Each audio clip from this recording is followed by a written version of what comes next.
he formalizes a written document, and it's quite a lengthy document, it's about 20 pages, and it governs all the aspects of having a trust.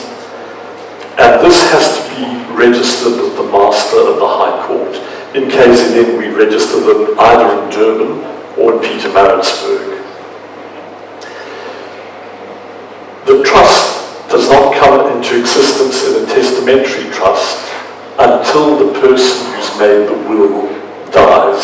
Something that we don't want to think about, but they say the only certain thing in life is tax and death, and it comes eventually to all of us. So this is forward planning. You put it in your will, and it'll determine what will happen after you leave this earth.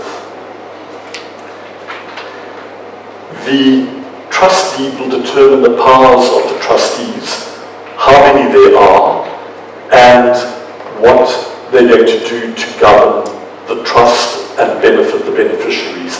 And the terms are usually very, very wide. It says that they will maintain, look after the beneficiary to the manner in which they're accustomed, but it's always at the sole discretion of the trustees.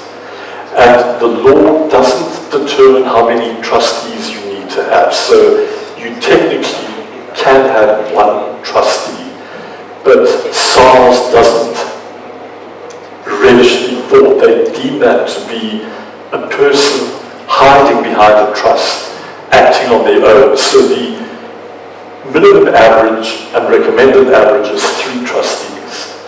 And one of the trustees should be an independent legal person. So you have a husband and wife, they can be the 2 trustees, and they can then either have an attorney or an accountant or a friend of theirs or somebody, a third party, so that you can have a majority vote, 2 out of 3.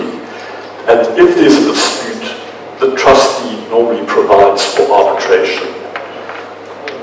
So the deed will determine how the trust operates, and it's registered with the Master of the High Court, who will issue a letter of authority. And that letter of authority says A, B, and C, giving the names of the trustees, are authorized to act for the trust.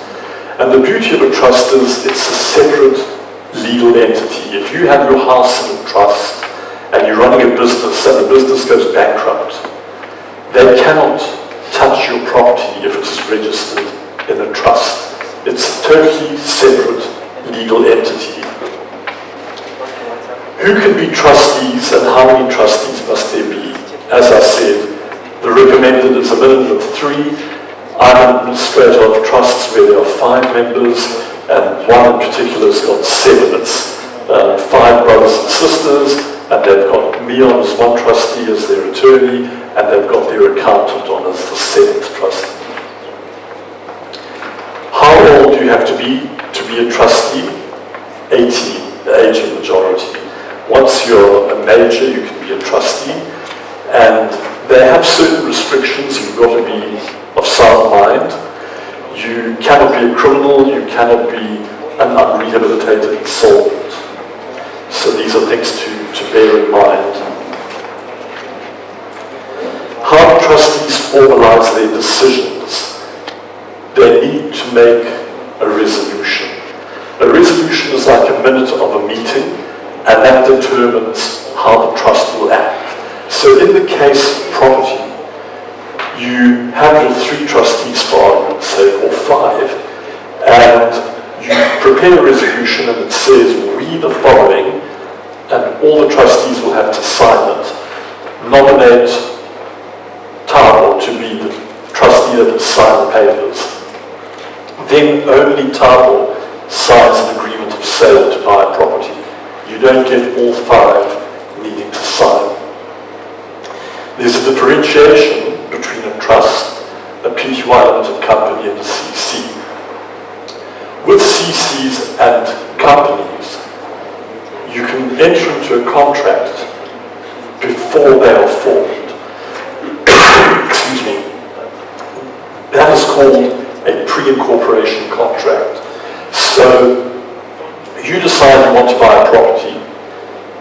You think to yourself, let's put it in the name of a company. One of the parties signs on behalf of the company and that's called a pre-incorporation contract. The company is formed thereafter.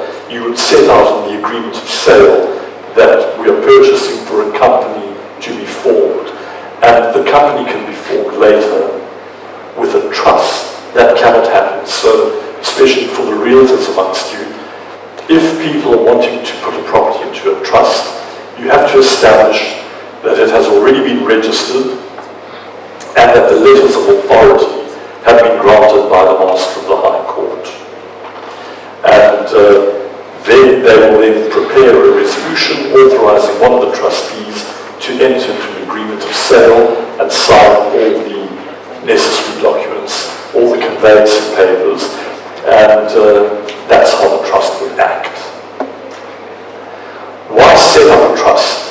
The most common reason for setting it up is to protect assets of minor children and beneficiaries in the event of your death, because the trust continues forever. Once it's established, it carries on indefinitely until it's wound up. And so, if you die as a trustee or a donor, it doesn't matter. You will get new trustees coming on and the trust continues. So what would happen then is the death certificate would be sent to the master to amend the trust deed, and either the remaining trustees will act, or you approach and adopt a new trustee who signs what's called an acceptance of trust. So the deceased will be removed automatically upon furnishing the master with the death certificate, and